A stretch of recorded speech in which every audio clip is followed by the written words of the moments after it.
Jesus fez alguma menção de uma vida após a morte nos seus dias sobre a terra? O que ele disse? Quais foram as suas ideias sobre essa realidade pós-morte ou em um outro mundo? Eu quero fazer menção com você agora o capítulo 14 de João, quando Jesus ele dirige a sua fala aos seus discípulos, dando sequência a um assunto que havia começado já no capítulo 13. Entendemos ali que acontece a ceia, Jesus serve a ceia para os seus discípulos, inclusive Judas, que era o traidor, participou da ceia, junto com todos os demais apóstolos. Na sequência, Jesus começa a fazer um comentário sobre uma pessoa que haveria de trair e alguém que se levantaria contra ele. E na sequência, ele chama os discípulos para fazer aquele momento de lavagem dos pés. Há uma recusa por parte do apóstolo Pedro, mas logo na sequência o próprio Cristo repreende, dizendo que se ele não permitisse lavar os pés, não teria parte com Cristo. Neste momento, Pedro disse que não lavaria apenas os meus pés, mas lave tudo completamente. E aí Jesus disse, não, vocês não precisam ser lavados completamente, apenas os pés, porque vocês já estão lavados ou limpos pela minha palavra, correto? Depois desse discurso, Jesus ele acaba afirmando que vai para um lugar e ninguém poderia ir naquele momento. E quando ele cita esse lugar que ele vai, levanta questionamento por parte dos apóstolos, dizendo, onde é que ele vai? Que lugar é esse que Jesus vai e nós não podemos ir?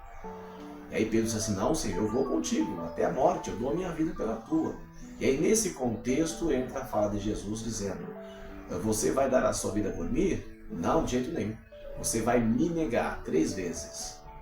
E aí, logo depois da prisão de Jesus, o período ainda do julgamento, pouco antes da cruz, nós vemos o cenário acontecer. Pedro negando Jesus por 3 vezes. Então, depois que ele fala sobre este assunto, ele volta a comentar sobre aquele lugar que ele ia, sobre um lugar que não é a terra, um lugar espiritual. Aí no capítulo 14, ele continua a narração, dizendo assim, não se turbe o vosso coração. Entendemos que coração, na Bíblia, se trata da sede das emoções, a sede da personalidade humana. Então está falando da nossa personalidade, das nossas emoções. E aí ele disse, não se turbe, não ficam preocupados, não ficam agitados no seu coração. Por quê? Vocês devem crer em Deus e também crer em mim. Percebe que ele fala em Deus, o Pai, se tratando de uma pessoa, e depois ele se refere a ele, a mim. Crede em Deus, o Pai, e em mim. Então ele faz distinção de 2 pessoas, o Pai sendo uma pessoa e ele sendo outra pessoa. Aí ele faz uma afirmação, na casa do meu Pai. Percebe que ele cita a presença do Pai, uma pessoa, que é o Pai, e aí ele fala do lugar desse Pai, na casa do meu Pai. Ora, onde fica a casa de Deus? De acordo com passagens bíblicas, principalmente de Mateus capítulo 6, na oração do Pai Nosso, Jesus disse assim, orareis assim, Pai Nosso que estás nos céus. Então, de acordo com esta oração, essa expressão da oração, já indica que o Pai está no céu, que seria a casa dele, correto? Pai Nosso que estás no céu, então lá está a casa do Pai. Se ele está no céu, então lá é a casa dele. Isaías capítulo 6, o profeta tem a visão do trono de Deus, em um ambiente, obviamente, se tratando fora da terra. E nós temos várias outras passagens falando sobre o céu, um local onde Deus está. Deus está nos céus. Então, se Jesus falou assim, na casa do meu Pai, então ele está se referindo a um lugar que não é na terra. Se o Pai mora no céu, então esse local, a casa do Pai é o céu. Há muitas moradas. Aí ele fala da quantidade de moradas que existe no céu. Há muitas. Essas muitas não dá um número exato. Não é 144 mil, não é 200 mil, não é uma quantidade exata de moradas. Há muitas, muitas não limita a quantidade. E aí ele diz, há muitas moradas. Se não fosse assim, eu teria dito para vocês. Quer dizer, eu estou aqui para dar detalhes a vocês ou informações importantes sobre a vida após essa. Um outro local que não é aqui. Se não fosse da forma que eu estou falando para vocês, eu teria dito. Por quê? Pois vou preparar-vos lugar. Quer dizer que Jesus teria que partir desta vida para uma outra a fim de preparar lugar.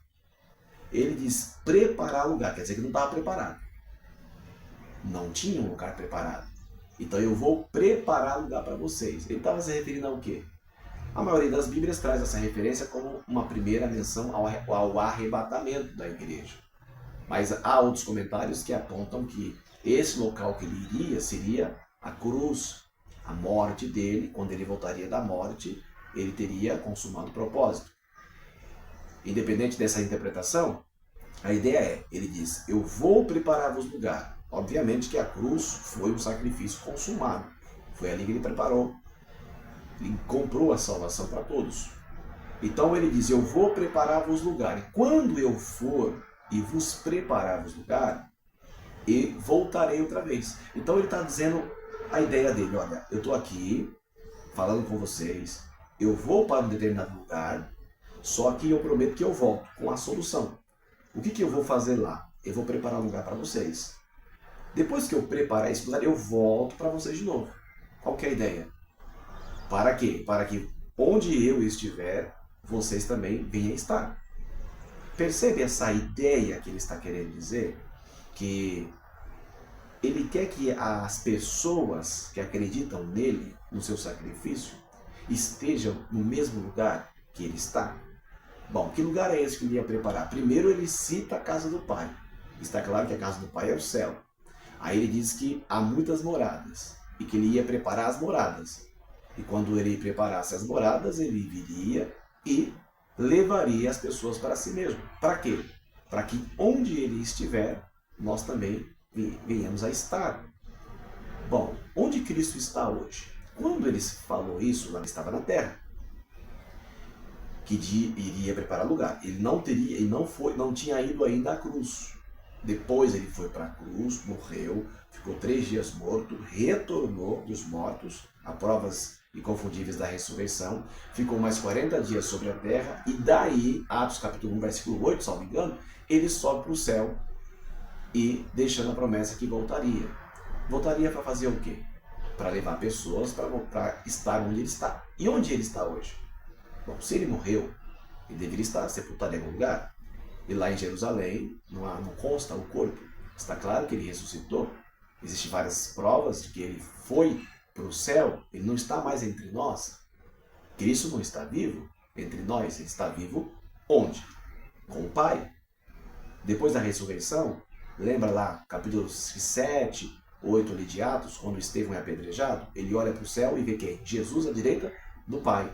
Então ele consegue enxergar. E no capítulo 9, Atos, capítulo 9, Paulo ouve a voz do Senhor Jesus, falando com ele, eu sou Jesus a quem tu persegue. Ele já tinha morrido. Ele já tinha sido crucificado e depois ressuscitou. E então apareceu depois para Paulo. Por que apareceu? Porque ele tinha ressuscitado. Então ele está onde? No céu. Se ele está no céu, a promessa dele foi essa. Eu quero que vocês estejam comigo. Onde eu estiver, vocês também venham estar. Ora, está claro que ele está falando de uma vida após essa. Uma vida após morte, uma vida além da vida que nós conhecemos. Existe toda essa história, esta verdade, sobre uma vida que existe após essa. Então a vida de ninguém termina aqui. Tanto que Lucas 21, 38, Lucas 20, 38, salvo engano, é dito que Deus não é Deus de mortos, mas Deus de vivo. Para Ele todos vivem. Então não tem essa ideia de morte para Deus. Deus tem outro momento de existência. Eu chamo de momento, porque você tem o primeiro momento aqui na Terra, e depois você vai ter um outro momento em algum lugar deste universo enorme que a Bíblia aponta como se tratando do céu. Ou um outro local que geralmente é colocado para pessoas que rejeitam, porque vai ter aqueles que rejeitam. Este é o fato. Quem rejeita não pode estar no lugar que não quer. Mas quem o aceita vai estar nesse local abençoado que chama o céu. Portanto, se Jesus fez menção de uma vida após essa, e a ideia dele, no capítulo 14 de João, é que as pessoas que o recebem como seu Senhor e Salvador vão um dia morar com ele no céu. Portanto, o nosso destino é o céu, o local onde não haverá mais dor, não haverá mais choro, não haverá mais morte. Portanto, você precisa acreditar em uma vida após essa. Há uma esperança de que nós vamos ter uma vida totalmente diferente dessa. Se você gostou desse conteúdo, quer saber mais sobre a Palavra de Deus, este é o canal Bíblia no Foco. Se inscreva, curta o vídeo, acione o sininho para que você seja avisado de todos os nossos vídeos. Graça e paz, que Deus te abençoe e até o próximo vídeo, querido Deus. Você não pode perder, venha participar desse grande